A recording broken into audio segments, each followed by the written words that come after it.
Por favor, abra sua Bíblia no segundo livro dos Reis, capítulo 4.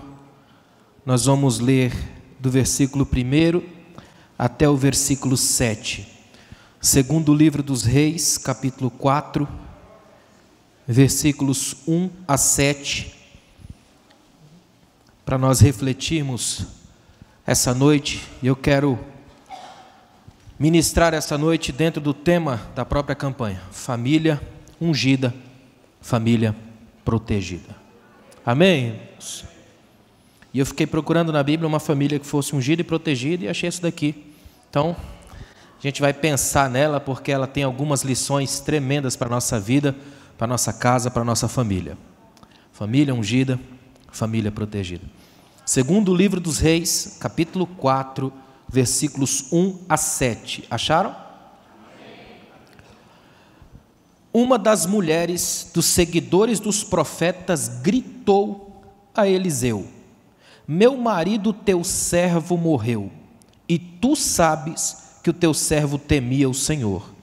Agora, o credor acaba de chegar para levar meus 2 filhos para serem escravos. Eliseu lhe perguntou: que farei em teu favor?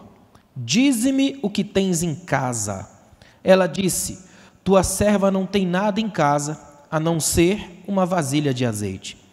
Ele lhe disse: vai, pede emprestadas vasilhas a todos os teus vizinhos, vasilhas vazias, não poucas.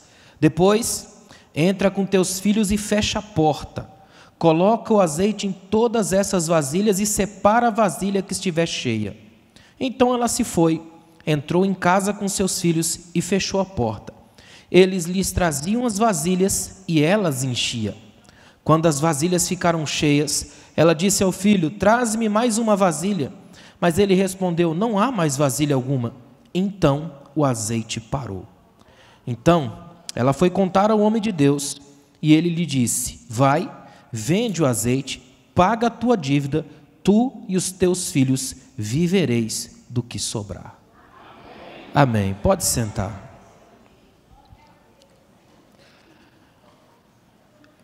Essa semana eu fiquei muito impactado com esse texto. Eu gosto de pegar um texto bíblico, os irmãos já me conhecem, e cavar esse texto, uma linguagem que a gente usa em teologia, de cavar o texto. Eu gosto do que tem nas entrelinhas, do porquê o texto é escrito dessa forma e não de outra, o que esse texto tem para nos dizer. E sinceramente esse texto é tão grandioso, é tão tremendo, que seria possível fazer um seminário com base nesse texto voltado para a família. É algo extraordinário. Você está diante nesse texto de uma cena muito atual, uma família seriamente ameaçada por uma grave crise financeira. Você tem uma família fragilizada. Essa aqui ainda é a história de milhares de famílias. Famílias desprotegidas, famílias que precisam de apoio, famílias que precisam de ajuda. E é interessante quanta coisa tem para nós, porque esse texto aqui tem uma dinâmica simples. Uma mulher em crise que procura a solução na conversa com o homem de Deus.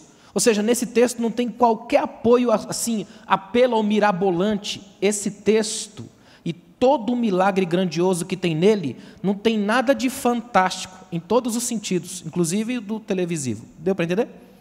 É um texto comum, com um milagre que acontece no dia a dia comum, com um texto que apela para aquilo que é simples, para deixar bem claro para nós que Deus não precisa criar nada muito extraordinário e mirabolante para resolver o problema da nossa casa. O que Ele busca em nós é uma fidelidade obediente, e esse texto vai nos ensinar isso de um modo tremendo. Interessante que aquela mulher tinha tudo para ficar acorrentada aos seus dramas, ela desenvolver, quem sabe até uma depressão aguda por causa disso. Ela perdeu o marido, as dívidas acumularam, a ameaça da escravidão dos filhos era uma realidade muito próxima e cruel. Essa mulher tinha tudo para ficar num pior estado possível. Inclusive, numa hora dessas, acredito que a última coisa que a gente quer é sair de casa, não é verdade? A última coisa que a gente quer é ver gente, principalmente os vizinhos, não é verdade? Mas é exatamente isso aqui que o profeta manda ela fazer. Olha que interessante. Os profetas chegam para ela nas entrelinhas e diz assim: procura os seus vizinhos e peça vasilhas emprestadas. Sai da sua casa, mova-se, vai ver gente. O profeta tira ela do epicentro daquela confusão e faz ela andar pela rua, à procura de um milagre que vai se estabelecer à medida que a dinâmica funcione, em uma dinâmica simples. É intrigante o fato daquela mulher não questionar a ordem estranha do profeta para ela. Eu gosto disso na Bíblia. Ela não diz assim, mas vasilha? Como assim? Eu estou conversando com o senhor, um negócio muito sério, o senhor vem me falar de pedir vasilha emprestada para as minhas vizinhas. O texto aqui traduzido no vizinhos, no masculino, mas provavelmente eram as vizinhas, elas eram que trabalhavam com isso. Sabe, é estranho, não é estranho que ela não tenha chegado para o profeta e dito assim, mas peraí, eu venho aqui com o coração doído, meus filhos para serem levados como escravos, meu marido morreu, a situação é grave, crítica e urgente, ela necessita de uma resposta imediata, o senhor me manda para a casa das minhas vizinhas, para pegar vasilha emprestada. Não tem um quê de absurdo na graça? De uma coisa que a gente não controla, não domina, e exatamente por isso é tremenda, é a delícia misteriosa do incontrolável. Esse texto tem essa coisa aqui, ela simplesmente obedeceu. Ela estava fragilizada, sua família fragmentada, faltava o marido, mas ainda era a sua família. Ela não é ninguém para a sociedade da época, ela perdeu o marido, tem um monte de dívida, mas ela tem 2 filhos, e por esses 2 filhos ela vai gritar na rua atrás de um profeta, ela vai resolver o problema da casa dela, porque ela é uma mulher que não abandona a família que tem. Olha que coisa tremenda que é isso. A mulher agiu sob a palavra do profeta, e o texto é tremendo por dizer que ela não agiu sozinha, ela agiu junto com os filhos. Ou seja, a família dessa mulher ainda estava unida nos mesmos ideais. A memória do marido, com testemunho de vida piedosa, ela chega para o profeta e fala, o senhor sabe que meu marido era crente, os filhos com ela, ou seja, família em crise, mas lutando juntos. Se tem uma coisa que é tremenda da Bíblia, é que a família em crise só vence essa crise quando ela resolve trabalhar junto, debaixo da obediência da fé, na graça de Deus, enfrentando o caos, porque o fato de sermos cristãos não nos livra das crises, mas unidos a gente consegue vencê-las pela graça de Deus. Eu quero mostrar aos irmãos algumas lições que eu tiro dessa mulher, para que a gente aprenda o que é uma família ungida e uma família protegida. Interessante que se você chegar na sua casa e pegar e escrever no papel família ungida, vírgula, família protegida, se nesse ungida, no G do ungida, você colocar um parênteses, você tira o G, é uma brincadeira semântica que a gente faz em filosofia, se você tirar o G, sabe o que sobra? Família unida, família protegida, dá certo em todos os lados. Se a sua família estiver unida, ela pode ser ungida, se ela estiver ungida, ela pode ser unida, e se ela estiver ungida e unida, ela está protegida, e não tem inferno que a vença na união, na unção e na graça de Deus. Eu tenho algumas lições para apresentar aos irmãos aqui hoje, com base nesse texto, que eu acho que são extraordinárias para a nossa vida. Primeira lição, guarda isso no seu coração, cuidado quando for pedir socorro. Coloca isso no seu coração, cuidado quando for pedir socorro. Desde que você era bebezinho e aprendeu a estender os braços no berço para alguém, você sabe pedir socorro. Mas é bom tomar cuidado quando é hora de pedir socorro. Quer ver uma coisa? No pior momento da vida daquela mulher, onde ela foi buscar ajuda? Ela foi buscar ajuda na mídia? Não. Ela foi buscar ajuda no gabinete de algum político da região? Não. Ela foi buscar ajuda em alguma ONG daquela região? Do Oriente Médio? Não. Ela foi buscar ajuda na igreja do ungidão da esquina? Não. Ela foi buscar ajuda no homem de Deus. E o melhor de tudo, ela foi pedir ajuda para um profeta que já conhecia seu histórico familiar. Isso que é tremendo. Ela chega para o profeta e deixa bem claro para ele, o senhor sabe quem era meu marido, como ele andava com Deus, ele era crente, eu tenho história com o Senhor. Uma coisa linda da Bíblia é que nenhum milagre da Bíblia é feito no estalar dos dedos, é milagre com uma história contada, com uma coisa mais feita, mais profunda. Ela dizendo, eu vou pedir ajuda, mas não vou pedir ajuda para qualquer um, eu vou pedir ajuda para quem me conhece, para quem está com a minha família, para quem ora comigo, para quem tem história comigo, para quem tem amigos comigo, para quem está desenvolvendo uma vida junto comigo. Isso é extraordinário. Cuidado na hora de pedir socorro. A lição aqui é espetacular, irmão. Cuidado para não buscar o milagre da sua família nas pessoas e nos lugares errados. Tem muita gente que fica à procura de um monte de coisa e sai à torta e à direita à procura do primeiro movimento que surgir, e aí sai mais enrolado ainda, porque vem mais bagunçado ainda. Olha que interessante, em tempos de crise não faltam falsos profetas prometendo soluções fantásticas. Hoje é o que mais tem, esses falsos profetas vendem a bênção de Deus e lucram com as dores dos outros. Está lotado de falso profeta vendendo milagre fácil, facilidade a todo momento. E uma frase antiga diz que fuja dos jardineiros charlatães que prometem fruto maduro a toda hora. Fruto exige tempo, equilíbrio, calma, graça. Sai para pedir ajuda, está precisando pedir ajuda? Você tem o lugar certo, corre para cá. Pede ajuda para quem conhece a sua história, para quem está perto de você, para quem tem orado por você, para quem sabe quem é seu pai, sua mãe, sua família, para quem tem uma ficha perto de você. Isso é extremamente importante. Aliás, é bom lembrar que Deus não negocia seus milagres. Cuidado com jardineiros falsos, com profetas da falsidade, com profetas do óbvio, que sabem que você está passando por algum aperto e aí começa a profetizar um monte de coisa para você, que é para ver se amolece seu coração, para fazer descer para o bolso e a oferta ser maior. Então, na hora de pedir ajuda, peça para quem te conhece. Para homens e mulheres de Deus que oram com você todos os dias. E se você olhar para o lado aí, vai achar 2 ou 3, pelo menos, que ontem você pode pedir ajuda e dizer, me socorre porque eu estou precisando da graça de Deus. Peça ajuda, mas cuidado para não ser enganado pelo desespero. Ficou claro, irmãos? Primeira coisa, cuidado na hora de pedir socorro. Segunda lição, olha que interessante. Não deixe que uma crise destrua sua identidade. Não deixe que uma crise destrua a sua identidade. O texto nos apresenta uma mulher marcada pela escassez. Ela não tem marido, perdeu o status social na época, não tem nada em casa. Se tem uma coisa que ela tem sobrando é problema. A mulher é apresentada pelo viés da escassez. Perdeu o marido, perdeu o status social. Se não arrumar dinheiro vai perder os filhos. Não tem nada em casa, a única coisa que sobra para ela é problema. Aliás, problemas você não precisa pedir, eles brotam. Não é verdade? E quando você, entre aspas, não tem, alguém te arruma um para resolver, não é assim? Eu me lembro de uma história que eles contaram que um cara passou na frente de uma igreja, dessas que vendem milagre, e a pessoa olhou para ele e falou assim, você não quer resolver os seus problemas lá dentro? Ele falou, não, mas eu não tenho problema. A gente te arruma um, o importante é você entrar, né? Há muita gente vivendo dessa coisa da montagem dos problemas. Interessante que essa mulher não tem nome, mas ela tem histórico. Ela é mulher de um discípulo dos profetas. Ela se apresenta para Eliseu com uma ficha santa. Nós estamos na era dos políticos ficha suja. Essa mulher se apresenta a Eliseu com a ficha santa. Ela chega dizendo, eu sou mulher de um homem que temia o Senhor. Ela está dizendo, olha, ele morreu, e isso eu não tenho como controlar. Morte e vida acontece, mas eu tenho certeza que a história dele vale alguma coisa. Irmãos, como é tremendo quando a gente tem gente na nossa história que por si só já serve de motivo, de exemplo. É a minha mãe que ora por mim a vida toda, é a sua mãe, é o seu pai. Tem alguém na sua história que quando o problema surgir, você pode olhar para ele como referência e dizer, se ele está de pé até hoje, é porque a graça de Deus ainda permanece e eu posso usar a história dele como exemplo. Essa mulher vai até o profeta não apenas em busca de alguma mágica. É interessante entender isso aqui, ó.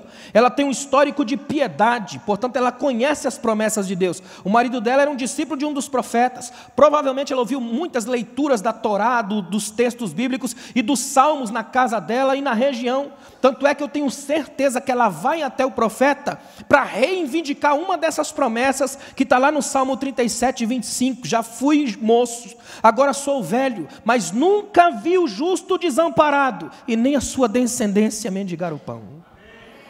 Ela está dizendo, eu tenho história e eu sei que a minha história é construída num chão de graça, e eu não estou aqui para entregar os meus filhos para o inimigo, eu estou aqui para resgatá-los, e para resgatá-los eu tenho certeza que um homem de Deus vai olhar para a vida de uma mulher que foi casada com um homem de Deus.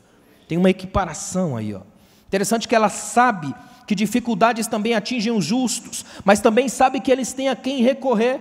Ou seja, ela está dizendo assim, olha, eu sei que os problemas não vão me sair de mim porque eu fui casada com um homem de Deus, eles vão me atingir, mas eu também sei que eu tenho essa base de fé, eu tenho alguém a quem recorrer. Em outras palavras, ela está dizendo o que a gente está falando aqui, eu tenho uma família ungida, portanto a minha família é protegida de mim até e das coisas que vão atingi-la. Eu tenho com quem conversar, eu tenho a quem pedir ajuda.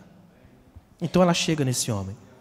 Ela era viúva, culturalmente desfavorecida. Se você olhar até hoje, a viuvez é uma categoria que assombra muitas mulheres, mas aquela mulher não permitiu que a sua condição definisse a sua identidade.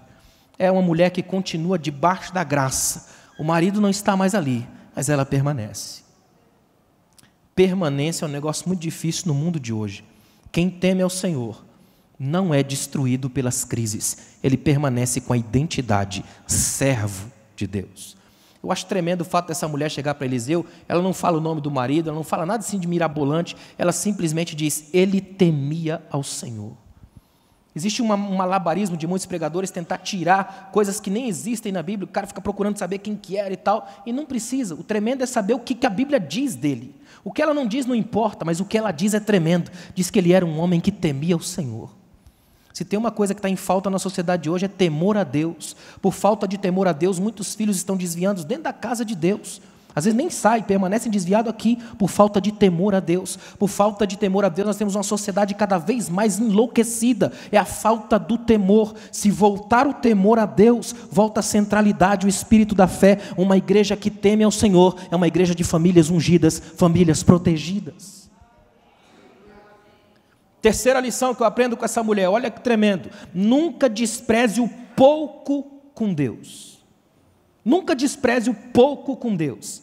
Interessante que ela chega até o profeta movida por uma conjuntura angustiante, carência e urgência. Quando você une as duas, dá um problema sério. Carência e urgência. O credor estava vindo. Ela diz, o credor está vindo. Interessante que eu fui olhar, no original hebraico, o termo está no imperfeito. E o imperfeito aqui indica uma ação em caminho. Quer dizer que esse homem a quem ela devia já estava vindo. Provavelmente morava numa outra cidade. Quem sabe mandou um recado, estou indo buscar os meninos. É urgência, carência e urgência. Não é uma coisa que talvez aconteça, uma paranoia da mente dela. É algo que já está acontecendo. Os dias estão contados. A areia da ampulheta está caindo mais rápido que de costume. Agora olha que tremendo. Ela chega até o profeta movido por isso.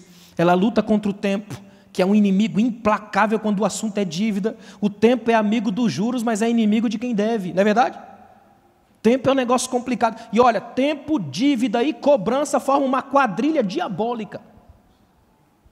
Tempo, dívida e cobrança, esse negócio é maligno, não é verdade? E quanto mais o tempo passa, mais cresce. Aí é interessante que o profeta começa a ajudá-la com um recurso que Jesus vai usar muito, perguntas. O profeta olha para ela, a Bíblia diz que ela vem gritando, é desespero. Aí o profeta baixa a bola, a poeira, olha para ela e pergunta assim, o que é que você tem em casa?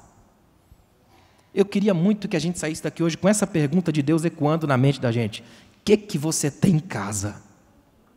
No momento do desespero, às vezes a gente vem para a igreja e Jesus pergunta, o que você tem em casa? Percebeu que há um contrário aqui? O que é que você tem em casa? Olha o que o profeta está dizendo nas entrelinhas. A solução estava na casa dela, na família dela. É o profeta dizendo assim, cuidado, para no momento do desespero, você não perder a chance de botar os eixos em casa. É pouco que você tem, mas com Deus isso faz uma diferença imensa. Então não desperdice o pouco que você tem com Deus. A resposta que ela dá para o profeta não é nenhuma resposta, é um lamento dolorido. Olha o que ela responde, eu não tenho nada em casa.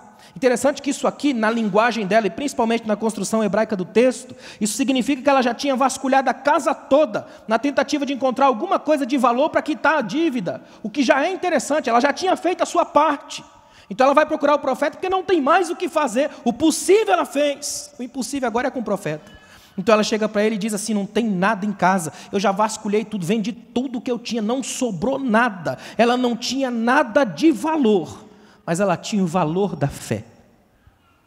Nunca despreze o pouco com Deus. Você pode não ter nada de valor, mas não perca o valor da sua fé. Pode não ter nada de grandioso, mas não perca essa pequena semente de mostarda que quando cai aí, germina e faz algo tremendo nascer no meio da sua casa e no meio da sua família. A única coisa que ela relata ao profeta que ela tem, a Bíblia coloca assim, uma botija de azeite. Interessante que esse termo no hebraico, açúcar, ele vem da raiz acadiana sak. Essa raiz e essa ramificação só aparece nesse texto aqui. Sabe por quê? Porque o ideal aqui, a origem, a melhor tradução para essa palavra seria derramar. No ato que se fazia de derramar o azeite. Ou seja, ela está dizendo, eu tenho alguma coisa em casa que enche de azeite para derramar no outro. É por isso que o profeta fala, então eu já sei, você tem o meio, não tem o processo. Então vai lá buscar as vasilhas, porque você tem algo para derramar, precisa ter onde derramar. Então vai buscar um monte de vasilha, porque o primeiro você já tem, o resto Deus faz. É para derramar, então enche de coisa. E olha que coisa tremenda que é isso aqui, ó. Ela vai, a lembrança dela, na mente dela, já era um indicativo do milagre. É como se ela pensasse assim, olha, eu fiz vasculhei mentalmente a minha casa aqui, não achei nada, mas achei uma pequena botija de azeite. Olha para mim, o milagre da casa dela não veio do nada, veio do pouco. Então nunca despreze o pouco com Deus. Não é do nada, é do pouco. Mas esse pouco com Deus faz muito. Esse pouco com Deus faz muito. Talvez você esteja pensando assim, mas Senhor, eu tenho tão pouco. Mas entrega esse pouco nas mãos de Deus para você ver o que é que vira. Nas mãos de Deus é o pouco que faz muito. É uma pequena igreja que faz uma diferença no mundo. É uma oração que às vezes sai tão amargurada, mas move os céus, porque na mão de Deus o pouco vira muito. Ele é o Senhor da multiplicação, é o Senhor da graça, é o Senhor da vida. É o seu Deus, entrega o seu pouco nas mãos daquele que faz tudo. Não despreze o pouco com Deus. Amém? Quarta lição que eu aprendo com essa mulher: mexa-se, não deixe que a crise te paralise. É bom que até rima, a crise paralisa. Não deixe que a crise te paralise. Eliseu deu uma ordem para ela direta, olha a ordem de Eliseu: vai, peça emprestadas vasilhas a todos os teus vizinhos. E ele faz questão de enfatizar: vasilhas vazias, não poucas. É interessante ele falar isso para ela: eu quero que você vá lá, é para não correr o risco de errar, coisa que é didática. Eliseu está quase como um profeta, mais do que um profeta, um professor, um mestre. Ele diz: eu quero que você saia, procure vasilhas vazias, porque Deus só enche o que está vazio. Deus não pode me encher se eu estiver cheio de mim. Os escritores antigos diziam que nenhum homem cheio de si consegue pregar um Cristo que se esvaziou. Não é verdade? Ou seja, olha a lógica do profeta de Eliseu. Ele está dizendo: pegue as vasilhas vazias, porque se Deus vai encher, tem que estar vazio. Aí o apóstolo Paulo vai escrever: enchei-vos do Espírito. Uma vez perguntaram para Moody: o senhor é cheio do Espírito? Ele disse: eu sou, mas eu tenho um vazamento. É verdade, todo dia vaza, então todo dia eu tenho que estar na presença dele para ser cheio novamente. Cheio, cheio, cheio da glória de Deus. Ele só enche se tiver vazio. Aliás, é bom você lembrar que a inércia, ficar parado, é inimiga do milagre. A paralisia causada pela contemplação excessiva dos problemas atrofia a alma. Quem se acomoda não se incomoda. Há muita gente que fica ali paralisado contemplando o próprio problema a vida inteira, olhando para o próprio problema, dizendo: esse marido não rompe, essa casa não vai, a coisa não flui, não adianta, e reclama a vida inteira e não sai do lugar, não se move, não se mexe. O que acontece? Cria raízes no próprio medo. E quando você cria raízes no medo, ele vira um monstro que te dilacera. Todas as vezes que eu volto a São Paulo, o lugar que eu nasci, a região que eu nasci, eu dou graças a Deus por não ter criado raízes lá. Eu me libertei, senão estaria até hoje socado num mundo de gente com a mentalidade pequena. Mexa-se na hora da crise, ou você paralisa e morre. Aliás, Deus quer que a gente passe pelo deserto, não que a gente more lá. Amém? É até bom que você passe pelo deserto, ainda que de helicóptero, mas não more lá, pelo amor de Deus. Uma frase antiga diz que quando você passar pelo inferno, não pare para tirar fotografia, some, não fique por lá. Há muita gente morando nos problemas. Essa mulher aqui faz parte, e eu acho tremendo isso, ela faz parte da construção do próprio milagre. Olha que tremendo, ela não entrou em casa e viu duas multiplicações mágicas, um monte de vasilhas e um monte de azeite jorrando. Não foi isso que ela viu. O milagre dela aconteceu numa tremenda rede de relacionamentos. Ela, Deus, o profeta, seus filhos e as vizinhas, todo mundo envolvido no processo do milagre. Isso aqui é tremendo, porque o milagre não é uma coisa só para um. Se o milagre for só para mim, eu viro um monstrinho que fica o tempo todo mostrando que eu tenho mais milagres do que você, gerando inveja em você pelo fato de você não ter mais milagre do que eu. E aí entra uma competição ridícula de quem é o filhinho mimado do pai. Milagre genuíno é quando todo mundo trabalha junto, porque todo mundo trabalhando junto, todo mundo glorifica a Deus junto, família unida, família também protegida. É a graça de Deus fazendo esse milagre acontecer. Interessante que nesse texto, o milagre tem um aspecto que eu acho intrigante. Eliseu mandou que ela pegasse vasilhas emprestadas. Vasilhas, não azeite. Ele não disse, sai lá e pega o azeite emprestado, para não correr o risco. Pega vasilhas e vazias. Sabe o que Eliseu está ensinando para nós? Existe um pós-milagre. Depois do milagre. Ela teria que manter o bom relacionamento com as vizinhas. Sabe fazendo o quê? Devolvendo as vasilhas, porque o que é emprestado não é meu. Milagre é para quem tem caráter, para pegar emprestado e devolver. Olha que tremendo. Ou você acha que ela guardou a vasilha para o resto da vida e tomou emprestado um tapoé da vida e nunca mais devolveu? Vai lá e devolve. É poder bater na porta da pessoa e dizer, eu estive aqui no momento da minha crise e você me emprestou uma vasilha. Eu vim devolver para a honra e a glória do Senhor. Agora, se você quiser cheia, paga, porque o azeite é de primeira, vem direto do céu. Você vai ter o melhor de todos os azeites que você já teve. Como é tremendo quando a gente vê essa dinâmica do milagre. Interessante que ela teria que devolver as vasilhas, porque o milagre é para libertá-la, não para escravizá-la a novos empréstimos e novas crises. É tremendo isso. Devolve para você não ficar escrava de outros empréstimos, para você não se tornar aquilo que você foge. Eliseu está dizendo, você está perto de mim para fugir de um credor, mas se você não devolve as vasilhas de ninguém, você vira aquilo que está pedindo para eu te tirar. E olha que coisa interessante. Mexa-se, porque o milagre da família é muito maior quando é feito na comunhão do todos. Interessante que quando a gente entende isso, muda muita coisa na mente. A lógica dessa mulher é tremenda, é de dizer assim, eu tenho um bom relacionamento na rua, eu tenho um bom relacionamento com as pessoas que conheciam, provavelmente aqui nesse caso, deveriam ser as outras mulheres dos outros discípulos dos profetas. Tem uma escola teológica no pano de fundo desse texto aqui, a escola dos profetas. O que ela está dizendo aqui mais ou menos é o seguinte, a gente tem uma relação, a gente conversa, a gente se esbarra de vez em quando, não é que a gente fica grudado um no outro o tempo todo, porque isso não é amizade, é desespero. O que ela está dizendo é que na hora que a coisa apertar, eu posso bater na sua porta, que eu sei que pelo menos uma vasilha, ainda que vazia, você vai ter para me emprestar. Os filósofos antigos dizem que é por isso que pobre é maravilhoso, né? Pobre não tem nada, mas divide o pouco que tem. É a metade de uma xícara de açúcar, é um fósforo para você ligar o fogão, mas empresta. É a solidariedade de quem não tem. É por isso que a solidariedade é você viajar para dentro da solidão do outro. A solidão a dois não existe, então ela é destruída pela graça que vem em invadir o sofrimento e oferecer a cura e o abraço para viver. Quinta lição que eu aprendo com essa mulher, guarda isso aqui no seu coração, o milagre não é de graça, é pela graça, é diferente. Milagre não é de graça, milagre é pela graça. Escuta uma coisa aqui, esse texto mostra uma espécie de dinâmica do milagre. A mulher deveria manter a fidelidade radical ao profeta e ao que ele ensinou, as etapas. Eu fiz questão de linkar as etapas aqui.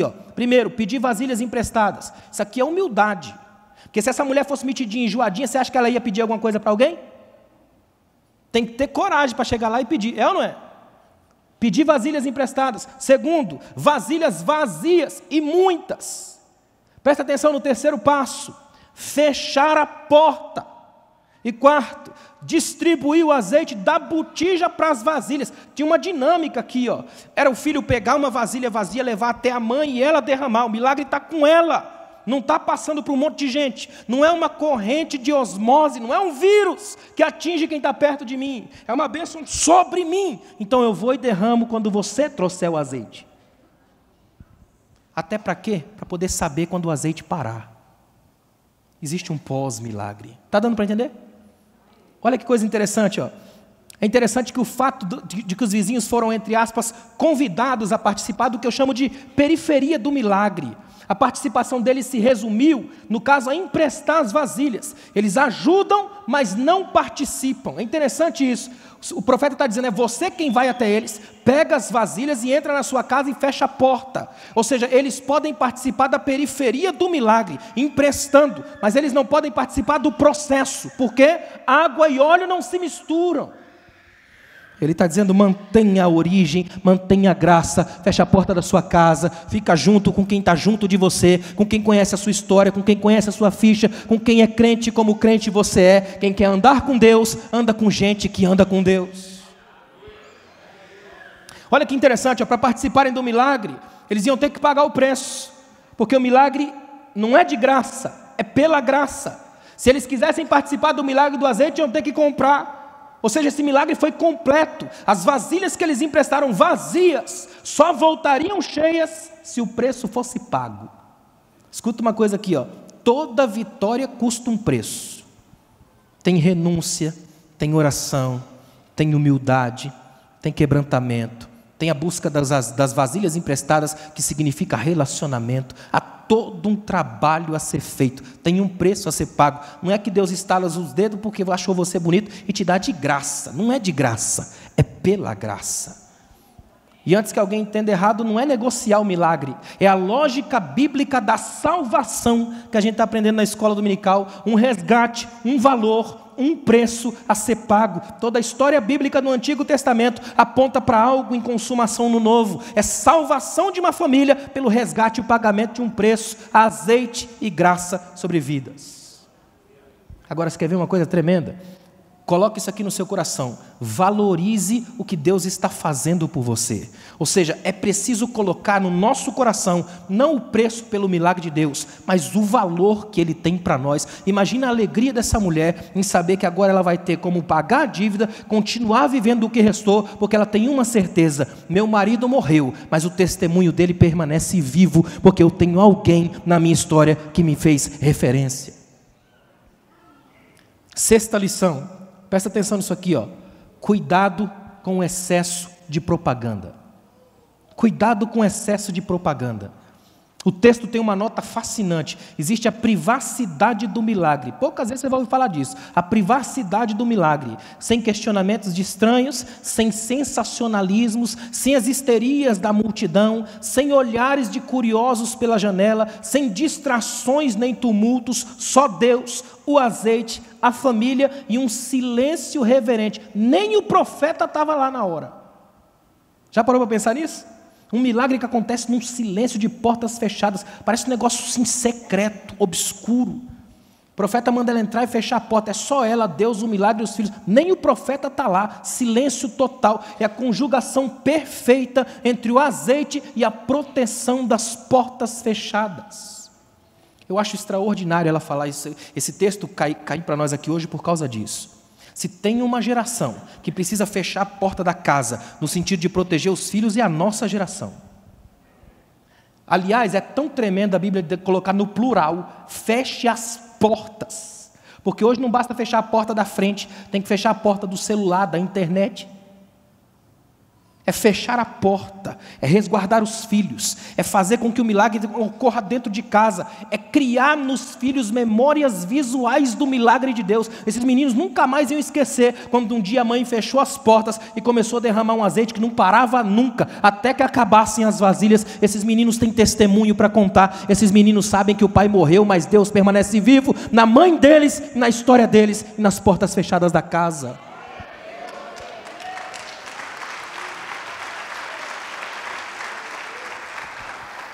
Olha que tremenda, a visão do milagre era um privilégio só deles. É como aquele livro que eu fiz, o privilégio dos íntimos, é uma coisa da intimidade.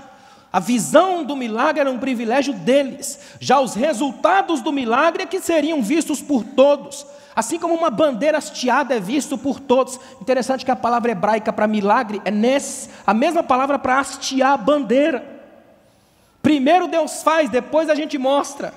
Essa é a ideia. Fechados dentro das suas casas, com as portas fechadas, cuidando da família, lutando pela causa da família, sem permitir que as bandeiras das ideologias entrem na nossa casa. É a nossa que é hasteada na cidade, para que o mundo veja que nós batalhamos pela família, como Deus batalha pela nossa. Aliás, só mostre a bandeira do seu milagre depois que você cumprir à risca os procedimentos de Deus às portas fechadas. Ninguém tem permissão para hastear a bandeira do milagre se primeiro não for fiel ao procedimento de Deus. Começa por aqui. Não faça propaganda demais. A experiência pessoal não é doutrina, é ingrediente de adoração. É dizer se eu sei que o que Deus está fazendo aqui é uma coisa tão íntima que eu vou ficar comigo, eu e a minha família, experimentando um milagre silencioso de Deus. 7ª lição: aprenda a trabalhar com o que você tem. Isso aqui é uma lição tão importante que ela é usada nos coaches, na psicologia, na filosofia, na teologia, na sociologia, em tudo quanto é logia que você imaginar entra essa lição. Aprenda a trabalhar com o que você tem. Jesus fez isso. Na oração dele, no João 17, ele olhou para os discípulos assim e diz: Pai, graças te dou pelos discípulos que me deste no mundo. Ia dar onde? Em Marte? Ele não estava no mundo? É Jesus olhando para os discípulos assim, dando aquela olhada para Pedro, Mateus, só discípulo complicado. Eu quase vejo Jesus dizendo: é esses aí que o Senhor me deu? Então, graças te dou pelo que me deste no mundo. Se é isso que o Senhor me deu, é com eles que eu vou trabalhar. Aprender a trabalhar com aquilo que tem. Olha que interessante, o versículo 6 tem uma frase bem interessante, diz assim, ó: quando os filhos perceberam que as vasilhas tinham acabado, o texto diz: o azeite parou. Você já viu uma constância, mas quando as vasilhas acabaram, o azeite parou. Existe uma sabedoria no milagre. O milagre não tem nenhum desperdício, não existe desperdício bíblico dos milagres. Os pães que sobraram na multiplicação foram guardados, Jesus mandou recolher os 12 cestos. Não existe o desperdício da misericórdia. Olha que coisa interessante, o milagre é para o momento, não é para criar uma regra e estabelecer um negócio, uma outra escravidão. Essa é uma tremenda lição da Bíblia. Milagre tem limite. Uma vez uma irmã perguntou para mim na igreja: pastor, por que na nossa igreja não tem milagre todo dia? Eu falei: questão de lógica, se fosse todo dia já não era milagre, era rotina, né? Não é para todo dia, é para de vez em quando, não é? É só para a gente não ficar viciadinho no milagre e achar que existe uma espiritualidade drogada. Você toma um pico de glória e recebe milagre todo dia. Não precisa dessa paranoia do milagre todo dia. Eu sou o milagre do dia.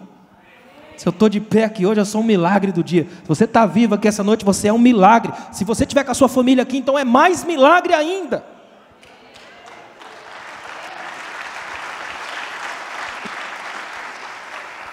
Interessante que no versículo 7, Eliseu deu umas diretrizes para ela que eu gosto de chamar de dicas financeiras. Já tem coach financeiro lá em Eliseu. Eliseu deu dicas financeiras para essa mulher que ainda servem para o nosso aprendizado. A primeira dica que ele deu: venda o azeite. Sabe o que Eliseu está dizendo para ela? Agora você pode fazer o seu milagre circular pela cidade. Olha que tremendo. Faça seu milagre circular pela cidade. O milagre da sua casa pode atingir outras casas. Deixa o azeite correr primeiro na sua casa. Quando ele parar, leva para a rua. Venda o azeite. Outra lição que ele coloca aqui, ó: paga a sua dívida. Interessante que o termo no hebraico é neshesh. Esse neshesh é os juros, usura. É o mesmo radical usado em hebraico para a palavra morder. Ou seja, é como se Eliseu estivesse dizendo para ela: pague as suas dívidas antes que os juros mordam o resto do teu dinheiro. Todo mundo sabe que o leão é símbolo da mordedura, né? A ideia é mais ou menos a mesma no hebraico. Cuidado com essa mordedura que dão nos teus negócios. Outra coisa que Eliseu diz para ela: pague primeiro as suas dívidas, depois você vive do resto.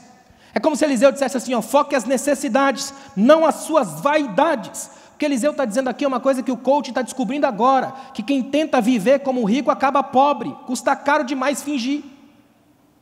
Eliseu está dizendo uma coisa tremenda: mantenha o foco. Qual é o teu foco? Pagar as dívidas, então paga. Depois vai viver em paz. Ele está dizendo: durma em paz, tranquilo. E o mais tremendo de tudo, o dinheiro do azeite um dia vai acabar. Então o profeta deu a ela um alívio e um horizonte. Ele está dizendo: vivam do resto, ou seja, criem novas formas de sobrevivência, fujam de outras dívidas, aprendam com os seus erros. Você chegou até mim como viúva, sai de mim como empresária do óleo. Você chegou aqui com um monte de problemas, sai daqui com um monte de ideias. Os rabinos dizem que quando você estiver andando numa estrada, 2 homens andando numa estrada, cada um segurando um pão numa mão, ao se encontrarem, trocam o pão, cada um vai embora com um pão na mão. Mas quando 2 homens vêm pela mesma estrada, cada um com uma ideia, ao se cruzarem, trocam as ideias, cada um vai embora com 2 ideias.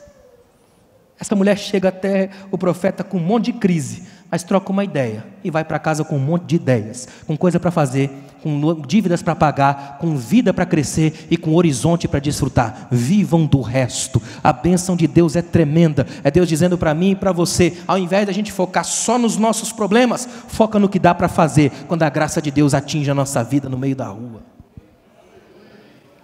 O equilíbrio volta para o texto nessa fase e para a vida dessa mulher. Ou seja, você tem uma família unida e feliz, trabalho garantido, dívidas pagas, azeite e proteção. Está tudo encaixado. Ela chega perto dele com um monte de desencaixes, mas agora está tudo encaixado.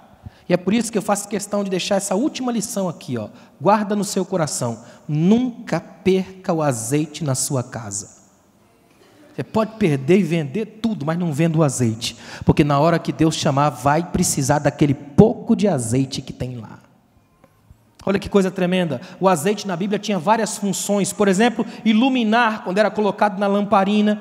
Ele alimentava quando era misturado com a farinha. Servia para ungir, sendo derramado sobre a cabeça de reis, de sacerdotes e de profetas, como um símbolo de autoridade, de força e de honra. Servia também para perfumar quando era passado no corpo, no pós-banho. Servia para satisfação, porque era símbolo de alegria, gesto de hospitalidade e consideração. E o mais tremendo, era feito também para lembrar, porque era símbolo do Espírito Santo. Jesus usa Isaías quando diz: o Espírito do Senhor está sobre mim porque me ungiu. Se faltar o azeite, falta tudo. Se faltar o azeite, falta também o projeto do amanhã. E você quer ver uma coisa fantástica? No caso dessa mulher, o azeite tinha uma outra função, que era preservar a vida e a união da sua família, protegendo da escravidão, da tristeza e da destruição da sua casa. Em outras palavras, não deixe faltar o azeite na sua casa, porque esse azeite ainda é para hoje. Esse azeite é para hoje. Ou seja, o azeite ainda é para aqueles que precisam de iluminação, porque está vivendo as trevas da alma, as trevas da dívida, as trevas da depressão. O azeite ainda é para os que precisam de alimento espiritual, ainda é para aqueles que precisam de autoridade espiritual para desenvolver o ministério. O azeite é para quem precisa de satisfação e alegria no meio de tanta decepção. O azeite também é para quem está com as vasilhas vazias, a alma vazia, os sonhos vazios. Esse azeite é para agora. Ele está sendo derramado sobre a nossa vida aqui hoje. É por isso que nós estamos aqui essa noite, porque a graça de Deus está sendo derramada sobre as nossas vidas. Você pode adorar a Deus aí por um minuto? Agradeça a Deus pela sua vida. O azeite está sendo derramado na sua casa, na sua família, na sua história, nos seus sonhos, nos seus projetos, no emprego, no coração quebrado, na família destruída, na filha adolescente grávida. Esse azeite é derramado. E tem mais. Esse azeite é para toda a família que está buscando um recomeço. Essa mulher chega e diz: quando meu marido morreu, eu pensei que ia acabar, mas eu estou aqui hoje para recomeçar. Eu tenho certeza que Deus está falando com alguma família aqui hoje. É tempo de recomeço, e a unção de Deus sobre a sua casa começa hoje. Recomeço, novos tempos, eternas verdades. Família ungida, unida e protegida pela graça de Deus para recomeçar. Hoje você pode recomeçar, perdoar, ficar de pé novamente, voltar a glorificar a Deus como nunca fez na sua vida. Porque é para hoje, é para agora, é para sua casa, é para sua família. Coloca na sua mente o que diz Eclesiastes 9:8: em todo o tempo sejam brancas as tuas vestes e nunca falte o óleo sobre a tua cabeça. Uma família ungida e protegida leva o milagre da casa para todas as casas da cidade. Fica de pé, por favor. Eu quero orar com você e pela sua família. A graça de Deus está aqui, irmãos. Uma família ungida, uma família protegida, e principalmente hoje, que a gente precisa tanto de proteção de Deus. Sinceramente, irmãos, escuta bem o que eu vou dizer a você aqui, ó. Não espere que o mundo vá melhorar, não vai. Eles vão piorar cada vez mais. Isso aqui é o começo das dores. Não espere que o mundo vá agir bonito e pregar coisas lindas. Não vão. Mas o mundo está esperando de mim e de você uma atitude capaz de mudar a história de vidas e de pessoas. Eu queria fazer um gesto simbólico. Eu queria que você colocasse a mão no seu coração. É só um símbolo. Não é nada místico. É só um símbolo. É porque o coração, o centro da vida, na mentalidade judaica, ele é o princípio eterno da alma, da vida, de quem somos. A nossa oração hoje é bem simples. Que Deus nos ajude. Porque se aqui, ó, o homem que eu sou, a mulher que a minha esposa não tiver protegida, nossa casa dá falência. Aquela mulher perdeu o marido, mas não se perdeu. O problema de muita casa, às vezes até vêm juntos para a igreja, mas já estão perdidos em si mesmos. Hoje Deus quer te achar, para você poder voltar para casa sabendo quem é, identidade, reconhecimento de quem é. Se tem uma oração que pode mudar a vida, é você chegar aqui hoje e dizer: Deus, eu estou em frangalhos, é pouco que eu tenho lá em casa, mas é teu. Senhor, eu tenho só uma pedra, mas derruba gigante. Eu tenho só uma rede de pesca que eu trabalhei a noite inteira e não peguei nada, mas se eu der a ordem vai pegar a maior pescaria da sua vida. Eu só tenho, Senhor, uma vara, mas toca no mar que ele vai abrir. Eu só tenho, Senhor, um pouquinho de azeite, mas pega vasilhas emprestadas porque vão encher. O pouco com Deus faz muito. Oh Espírito Santo, obrigado pela graça revelada aqui, Pai. Obrigado pelas famílias que vieram aqui essa noite, Pai. Porque o Senhor conhece cada lar, cada endereço, cada coração, cada situação representada aqui, Pai. Nós somos frágeis, pequenos, humanos. É nosso o limite, as crises tão próximas de nós. Mas nós sabemos que podemos confiar em Ti, ainda que a nossa botija seja pequena e a quantidade de azeite limitada, mas nas Tuas mãos pode fazer diferença na nossa casa e nas casas dessa cidade, Pai. Oh Espírito Santo, ajuda-nos aqui essa noite, fortalece as nossas mãos, que homens e mulheres de Deus sejam cada vez mais ungidos e protegidos pela Tua graça, que a gente conjugue unção e proteção o tempo todo, Pai, para que a nossa família seja modelo, exemplo, testemunho de que o Senhor tem agido na nossa história. Abraça-nos aqui essa noite, Pai, que a gente possa sair daqui hoje cheios da Tua glória, cheios da Tua graça, ungidos, protegidos, e se alguém bater na nossa porta, a gente possa emprestar as vasilhas, e possa mostrar que o Espírito de Deus age na nossa casa e na nossa família, para a honra e a glória do Teu nome, Jesus. Amém. Deus abençoe os irmãos.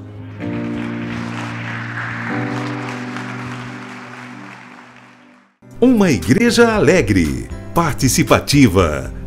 Todos os domingos, às 9 horas, um delicioso café da manhã e uma escola bíblica abençoada. Às 18 horas, culto da família. Segunda, às 14 horas, manancial feminino. Terça-feira, às 20 horas, homem de verdade e mulher ideal. Quarta-feira, às 19h40, culto de ensino, além de uma programação semanal para todas as idades. O nosso sonho é expandir o reino de Deus e chegar a todas as nações do planeta Terra.